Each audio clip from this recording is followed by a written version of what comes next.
Right here, you just like.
Is this like church? Seriously?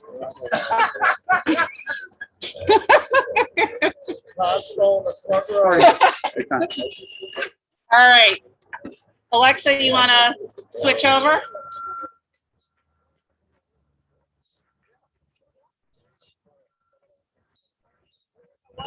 Yeah. Good morning, everybody. Thank you so much for joining us here at the Building for Hope groundbreaking. We do have some people on site, but thank you to all of you joining us on YouTube. We are live streaming this event. Because of COVID, we were unable to have this open to the public, but we do have representatives of Journey's Board of Directors, our staff members.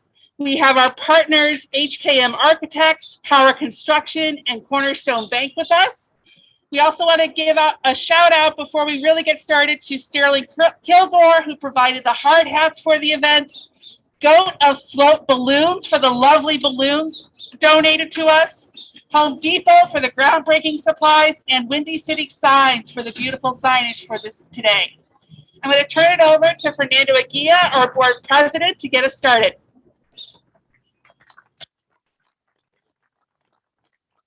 Good morning, everyone. First, I'd like to thank everybody to be here attending this incredible milestone.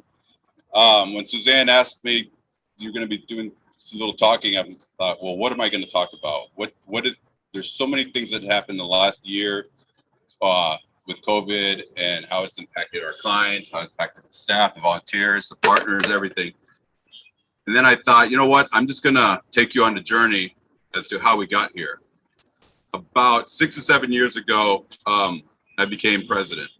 About the same time, well, around that time, I was doing PADS volunteering over at First Presbyterian Church. Around that time, we onboarded a new pastor, Alex Lang, who he and I would have a lot of talks, discuss different things. And one of the topics that came up, he asked me, are we doing enough? Are we doing enough with PADS? There's a whole population of homeless that can't attend these volunteered pad sites. What can we do for them? Then he mentioned that at his old church, they had this permanent pads. So I took that idea and went to Beth. Meanwhile, Beth, and that was around 2014. Meanwhile, Beth had been doing some of her own groundwork, I think as far back as 2009. So I walked into Beth's office and I said, hey, Beth, I have this idea that Alex mentioned, this permanent pads. And Beth just had a big smile, her eyes lit up. And I swear she pulled out a folder, it's probably about this thick, with all these plans. And she's like, yeah, we've been thinking about this for a long time. So we thought, you know, our board is really strong. The staff is amazing. Volunteers nonstop. Let's do this. Let's put this plan together and take this on. So we started this journey. A lot of talk, a lot of discussion, hours and hours of work by everyone involved. We had it going. We had a silent campaign that we started trying to raise as much money as we could, with a milestone of on February 29th, 2020, on Leap Day, we were going to go live. We're going to do our launch our public campaign. We had a great event. We announced it, the Leap of Faith. Many of you were there. Fantastic events. Momentum was there. And then all of a sudden, pandemic hits. And everything just pretty much shut down. We had to focus, Journey's had to focus on the client safety, the volunteer safety, staff safety. So we had to shift our focus from the building to what do we need to do to make sure everybody's fine, safe, and taken care of. So we put the building on hold just temporarily, made sure everything was working out. And of course, with the staff, the volunteers, and the coordination, all these activities, they were able to step up and get it done to the point where it's somewhat stabilized. So then we went back, okay, let's talk about this building again. Can we do it? Can we take a leap of faith and get this thing accomplished? And we decided as a board and staff, yes, let's do it. So we went back, started doing this, and we said, let's just see what we can do. Let's bring in our partners, reevaluate, and go for it. What's funny, what's ironic about all this, had we had this building before the pandemic, we probably would have saved Journeys over $500,000 in costs. with the hotel costs, with the meal costs, and just in general. I want to say I'm really proud of our partners, our staff, volunteers, everybody here. This building is because of you. We're here not because of what I was thinking of or what Beth was thinking of, but it's because of you. All I did was ask Beth, hey, think we can do this? And here we are. Again, for me, it's really surreal to actually have something here that we're actually going to physically put a shovel in, when everything up until now has been on paper. So with that, I thank you all for being here. Thank you for your hard work and your dedication. Thanks.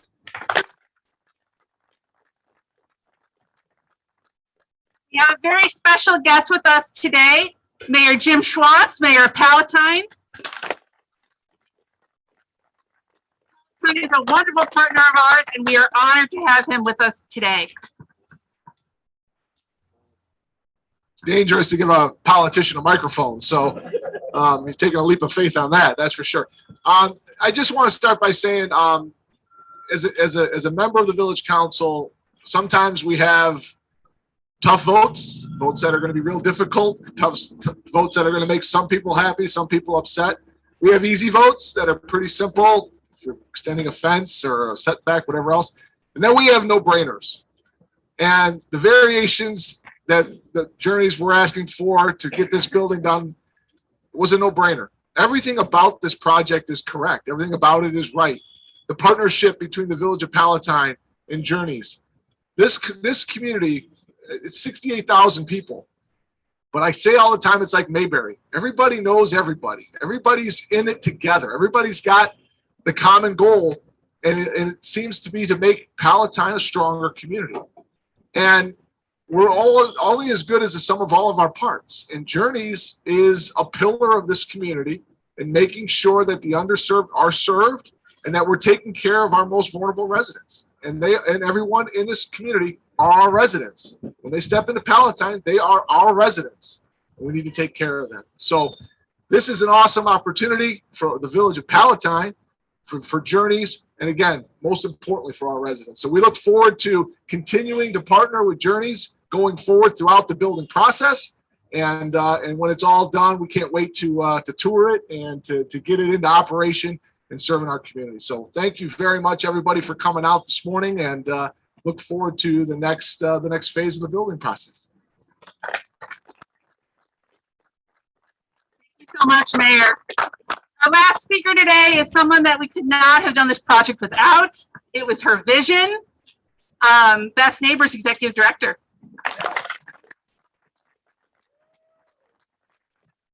Hello, everyone. We absolutely could have done this without me. The way I look at this is 22 years ago, I joined this wonderful, mighty army. And I literally was put in place as a farmer. It was a seed that was planted by the community. It was something that was needed in the community. And I just kind of was put in charge of watching it grow. We have 2,500 volunteers that perpetuate us forward. We have an Army volunteer board that is much more than a volunteer board. They're compassionate family members. And we have a team that has been standing with me. I have two sitting here.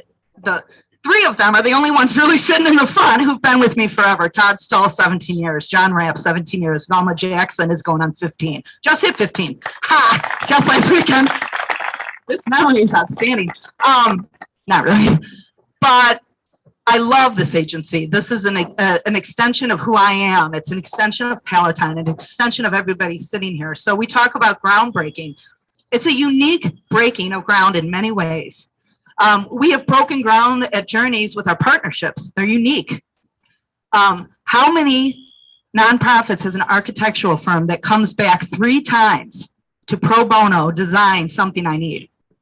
That's HCAM. That's a partnership that is gold. Power Construction. How do you have the owner of Power Construction saying, you know what, we'll forego our fee and we'll do a value design? That no architect or construction company likes that term, but we'll do it for you and we'll use our subs and we'll take you to the finish line. That's Power Construction. Then you have Cornerstone Bank.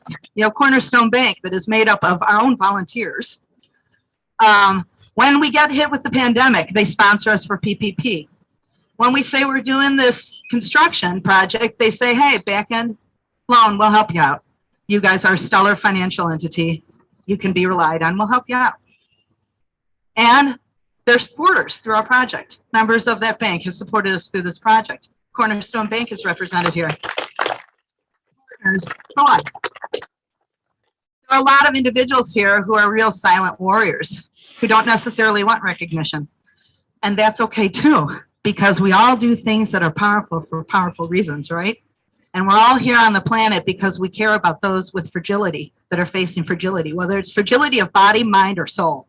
That is what we're here at Journeys to do, is to stabilize. So with that, I thank you so much for being here. I thank you so much for our live audience. And I'm really excited to put these shovels in the ground because this has been a dream for quite some time. Thanks so much. All right, for those of you on site right now, now's the time for the hard hats, because we are about to turn this into a construction site. I need the one representative from Cornerstone Bank, from HKM, from Power Construction, along with our board president, Beth, Todd. Come get your shovels.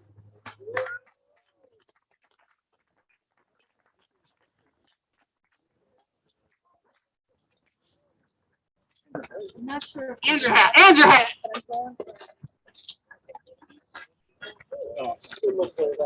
That doesn't matter. Here,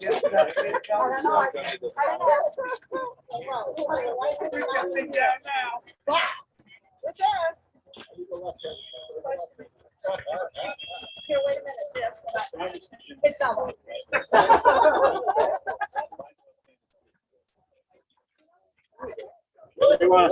I want you by the dirt. I'm putting you to work. We have three more. Three more shuffles. Okay. Let's see. I need three more board members. Tony Butler, come on up. Paul, come on up.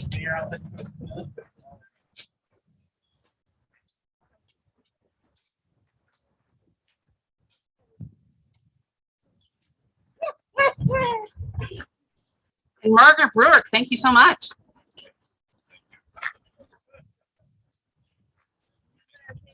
All right, squeeze in. Get those shovels in the dirt. All right, now pause, because we're gonna take a picture. 1, 2, 3. All right. And on the count of 3, let's fling some dirt. 1, 2, 3. And with that, we are officially under construction.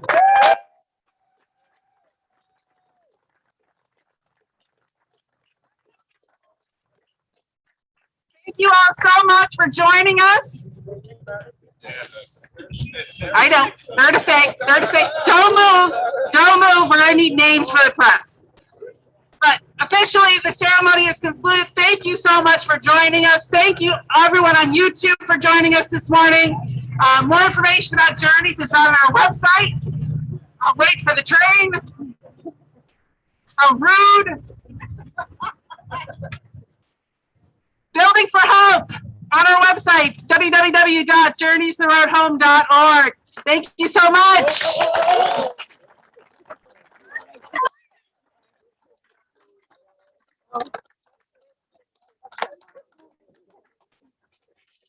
Oh,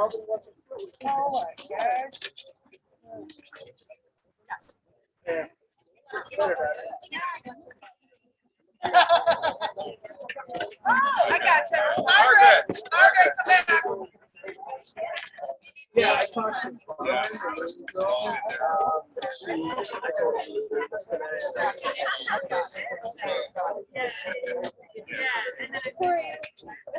I'm the project manager for Power Construction. I'm Ellen. I'm doing the marketing, social media, all that. Oh, Into everything. Nice. Yeah, Nice to and meet you. I moonlight as our photographer for Power as well. Perfect. Yeah, I was downtown yesterday. They brought a 550-ton crane in. Oh, They my. pick up a 30-ton crane and swing it up to the 11th floor. Oh, gosh. And there was like cars and stuff, like literally still driving everywhere. Oh. Yeah, when I saw the iron workers up on the roofs, even they were pulling out their cell phones to take photos of this. They're erecting a new bridge between two buildings.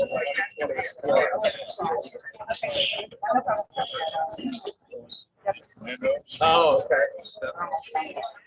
I know you did. So my response was.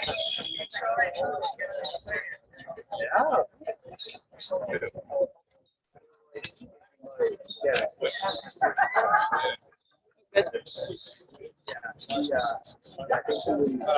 Mike is I paused this. Yeah. Yes, yes, do another.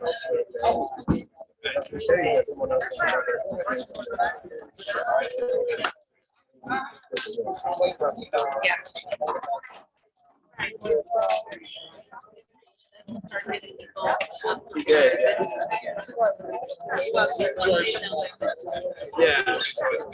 Yeah, Mike just, it sounds like he just kind of already finished the schedule, so now he's kind of like fully engaged in this job, unfortunately. So,